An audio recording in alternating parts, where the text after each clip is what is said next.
আসসালামু আলাইকুম রহমতুল্লাহি ওয়া বারাকাতুহু আউযু বিল্লাহি মিনাশ শাইতানির রাজিম বিসমিল্লাহির রহমানির রহিম। আজকে আমরা ইনশাআল্লাহ পবিত্র কোরআনে বর্ণিত মুমিনদের গুণাবলী অধ্যয়ন করব এবং আমরা সবাই চেষ্টা করব মুমিন হওয়ার জন্য, মুমিনের গুণাবলীগুলো অর্জন করার জন্য। প্রথমে আমি পবিত্র কোরআনের সূরা মুমিনুন এর 1 নম্বর আয়াত থেকে 11 নম্বর আয়াত, এই আয়াতগুলো অধ্যয়ন করি। যেমন বিসমিল্লাহির রহমানির রহিম, قد أفلح المؤمنون, নিশ্চিতভাবে সফল কাম হয়েছে মুমিনরা। আল্লাযীনা হুম ফি সলাতিহিম খাশিউন, যারা নিজেদের নামাজে বিনয়ানবনত হয়।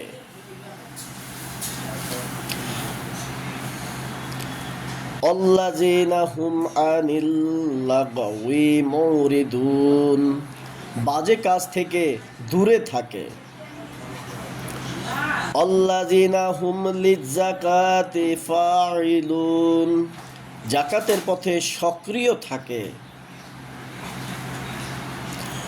আল্লাযীনা হুম লিগুরুজিহিম হাফিজুন, নিজেদের লজ্জাস্থানের হেফাজত করে।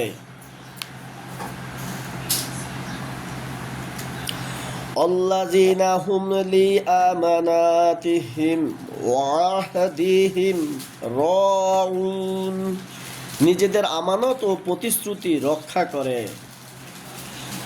আল্লাযীনা হুম আলা সালাওয়াতিহিম ইউহাফিজুন, এবং নিজেদের নামাজগুলো রক্ষণাবেক্ষণ করে।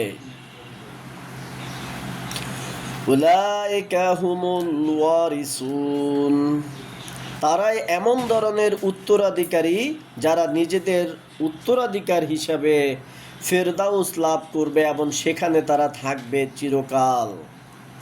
তাহলে আল্লাহ পাক রব্বুল আলামিন এখানে প্রথমে বলে দিয়েছেন যে মুমিনরা সফলকাম হয়েছে, আর পরে মুমিনদের কিছু বৈশিষ্ট্যের কথা আল্লাহ প্রকাশ করেছেন, বলে দিয়েছেন। এখন আসুন আমরা তাফসিরের মধ্যে দেখি, এই আয়াতগুলো তাফসিরে যে হাদিসগুলো রয়েছে তা আমরা একটু জানি, যে এই তাফসিরের মধ্যে মুমিনদের বৈশিষ্ট্য আরও বিস্তারিতভাবে বলা হয়েছে। যেমন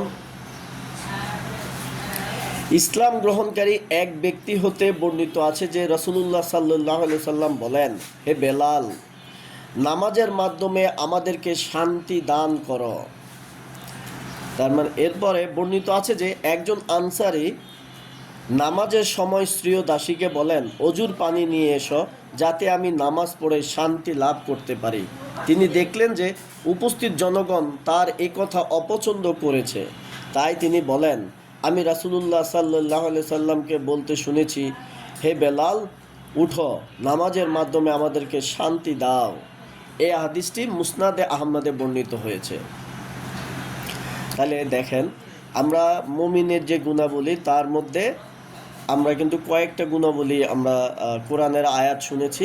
এখানে তাফসিরের মধ্যেও কিন্তু ওই নামাজের কথা, মুমিনরা কিন্তু কি পড়বে, তারা নামাজ পড়বে, যেখানে রয়েছে যে নামাজের মধ্যে কি হবে, বিনয়াবনত হবে, তাই না?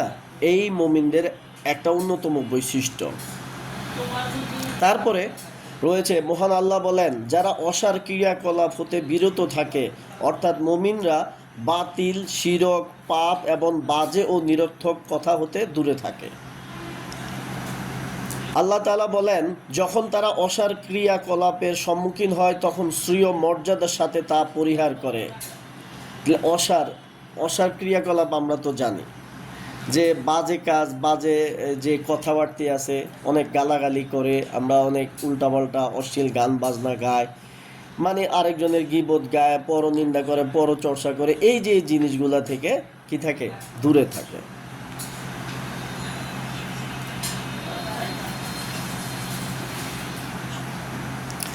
তারপর আছে মুমিনদের আরও গুণ বর্ণনা করা হচ্ছে যে যারা আমানত ও প্রতিশ্রুতি রক্ষা করে, তারা আমানতে খিয়ানত করে না, বরং আমানত আদায়ের ব্যাপারে তারা অগ্রগামী হয়, তারা প্রতিশ্রুতি রক্ষা করে।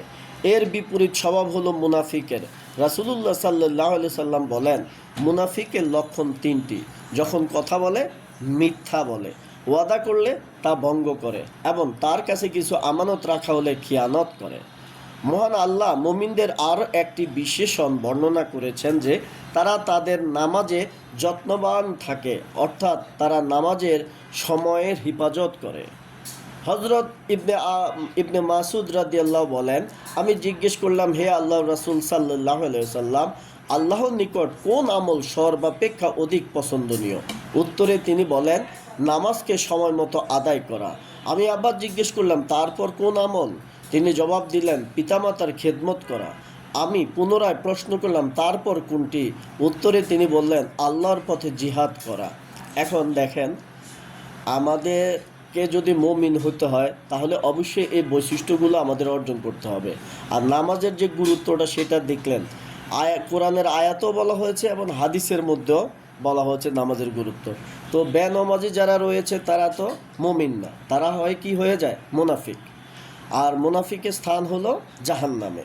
তাই আমাদেরকে অবশ্যই নামাজ পড়তে হবে এবং তা পড়তে হবে সময় মতো। আমাদের অনেকেরই বদ অভ্যাস আছে, আল্লাহ আমাদেরকে ক্ষমা করুক।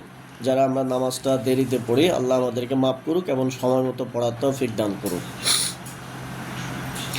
মুমিনদের এই প্রশংসনীয় গুণাবলী বর্ণনা দেওয়ার পর আল্লাহ তাআলা বলেন, তারাই হবে অধিকারী হবে ফিরদাউসে, যাতে তারা স্থায়ী হবে। রাসূলুল্লাহ সাল্লাল্লাহু আলাইহি সাল্লাম বলেছেন, তোমরা আল্লাহর নিকট জান্নাতের জন্য প্রার্থনা করলে ফিরদাউসের জন্য প্রার্থনা করো। ওটা হচ্ছে সর্বোচ্চ ও মধ্যস্থলে অবস্থিত জান্নাত। সেখান হতে জান্নাতের সমস্ত নহর প্রবাহিত হয়ে থাকে এবং ওরই উপর রয়েছে আল্লাহ তাআলার আরশ। সূরা আন-নূরের 51 নম্বর আয়াতে আল্লাহ বলেন, মুমিনদের কাজই হচ্ছে যখন তাদেরকে আল্লাহ ও রসুলের দিকে ডাকা হয় যাতে রসুল তাদেরকে মোকদ্দমার ফায়সালা করেন, তখন তারা বলেন, আমরা শুনলাম ও মেনে নিলাম। এই ধরনের লোকেরাই সফল কাম হবে। তাহলে এখানে মুমিনের আরেকটা বৈশিষ্ট্য আমরা পাচ্ছি। সে বৈশিষ্ট্য হলো কি, মুমিনরা কি করবে? আল্লাহ রাসূল সাল্লাল্লাহু আলাইহি সাল্লামের যে ফয়সালা, মানে কোরআন হাদিসের ইসলামের যেই বিভিন্ন আইন কানুন রয়েছে, বিধিবিধান রয়েছে, এইগুলা কি করবে? শুনবে এবং মেনে নেবে। এইখানে কোনো তর্ক করবে না, বিতর্ক করবে না। আমাদের সমাজের মধ্যে কিন্তু অনেক পাবেন, যেমন রিসেন্টলি অনেকে আছে, তারা সুদের উপরে লোন নেয়। লোন নিয়ে আবার তারা এবার প্রশ্ন করে, যখন তাদেরকে সুদের বিরুদ্ধে বলে যে ভাই তাহলে ব্যবসা বাণিজ্য কেমনে করবো, কেমনে উন্নত এসে, তার মানে তারা একটা উসুল্লা দাঁড় করা দিচ্ছে। এখন আল্লাহর কাছে তো তারা এই সমস্ত উসুল্লা দিতে পারবে না, ওজরাপতি তুলতে পারবে না। সুদ হারাম, দ্যাট মিনস হারাম। যদি মুমিন হন, আল্লাহ যেটা বলছে হারাম ওটা হারামই, যেটা হালাল সেটা হালাল। তাহলে আমাদের মুমিনের বৈশিষ্ট্য হইতে হবে যে সুন্নাহর সাথে সাথে সে কি মান্য করবে, কোনো রকম এখানে এক্সকিউজ দাঁড় করাবে না। তারপর সূরা ফুরকানের 68 নম্বর আয়াতে আল্লাহ বলেন, তারা আল্লাহ ছাড়া আর কোনো উপাস্যকে ডাকে না। আল্লাহ যে প্রাণকে হারাম করেছেন কোনো সঙ্গত কারণ ছাড়া তাকে হত্যা করে না এবং ব্যভিচার করে না। এসব যেই করে সে তার গুনাহের শাস্তি ভোগ করবে। তাহলে মুমিনের আমরা আরেকটা বৈশিষ্ট্য কি পাইলাম? আরেকটা বৈশিষ্ট্য হলো অন্য কোনো উপাস্যকে মুমিনরা ডাকবে না, এটা তো বাস্তব। তারপরে অন্যায়ভাবে কাউকে, মানে কোরআন ইসলামের যেই কয়েকটা বিষয়ে একজন মানুষকে হত্যা করতে পারবে, এই বিষয়গুলো ছাড়া অন্য কোনো কারণে কাউকে কি করবে না? হত্যা করবে না, ব্যভিচার করবে না।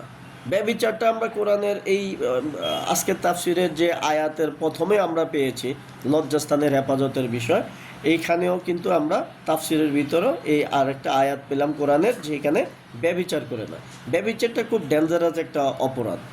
ছেলেমেয়েরা কিন্তু ব্যভিচারটা বেশি করে অবিবাহিত অবস্থায়, তারা ওই প্রেম করে, এটা কিন্তু একটা ব্যভিচার। প্রেম করতে করতে পরে ফ্ল্যাটে চলে যায়।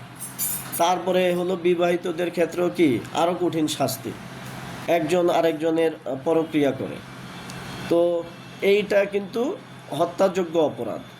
তারপর আসেন সূরা ফুরকানের 72 থেকে 74 নম্বর আয়াতে আল্লাহ বলেন, আর রহমানের বান্দা হচ্ছে তারা যারা মিথ্যা সাক্ষ্য দেয় না এবং কোনো বাজে জিনিসের কাজ দিয়ে পথ অতিক্রম করতে থাকলে ভদ্রলোকের মতো অতিক্রম করে যায়। তাদের যদি তাদের রবের আয়াত শুনিয়ে উপদেশ দেওয়া হয় তাহলে তারা তার প্রতি অন্ধবধির হয়ে থাকে না। তাহলে মুমিনের বৈশিষ্ট্য কি? মুমিনের বৈশিষ্ট্য হলো তারা মিথ্যা সাক্ষী দেবে না। আমাদের সমাজের মধ্যে কিন্তু কি আছে, আমরা গ্রাম অঞ্চলে দেখি সালিশ বাণিজ্য। সেখানে কি করা হয়, মানে একজনের অন্যায়কারীকে ছেড়ে দেওয়া হচ্ছে, অপরাধীকে ছেড়ে দেওয়া হচ্ছে মিথ্যা কি দিয়ে, সালিশ করে। আবার এর বিরুদ্ধে মিথ্যা সাক্ষীও দায়ের করা হচ্ছে। তারপরে হলো এরপরে আরেকটা বৈশিষ্ট্য কি শুনলাম, যে তাদেরকে আল্লাহর কোনো একটা আয়াতের কথা বললে তারা কি এটা বধির হয়ে থাকবে না, তারা এটা শুনবে এবং এটার উপর আমল করবে। তো আজ আমরা এই যে মুমিনের যে বৈশিষ্ট্যগুলো শুনলাম তা আমাদের সকলেরই অর্জন করা উচিত। কারণ আল্লাহ কিন্তু এখানে ডিরেক্টলি একদম বলে দিয়েছেন, ঘোষণা করে দিয়েছেন এরা হলো কি সফল কাম। তাহলে আমাদেরকে যদি সফল কাম হতে হয় তাই আমাদেরকে অবশ্যই মুমিনের যে বৈশিষ্ট্যগুলো শুনলাম তা নিজেদের জীবনে অর্জন করতে হবে। অর্জন করার জন্য চেষ্টা করব। আল্লাহ আমাদের সকলকে যেন তৌফিক দান করে।